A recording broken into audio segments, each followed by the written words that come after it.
عیسی مسیح تولد.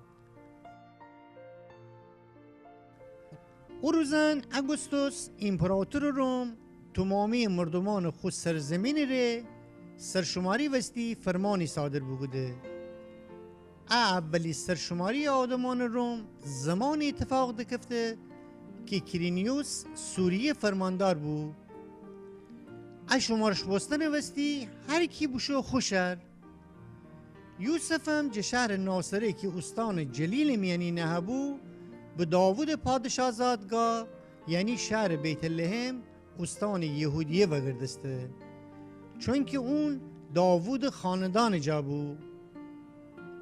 مریم حامله بود و یوسف هم اونو خواه عقد در بورده بود.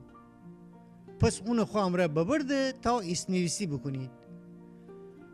او وقت که اوشن بیت لحم شهر درونی سبید، مریم وقت فارغ بستن فرسته و اون خو اولی زاکی که پسر بو به دنیا باورده.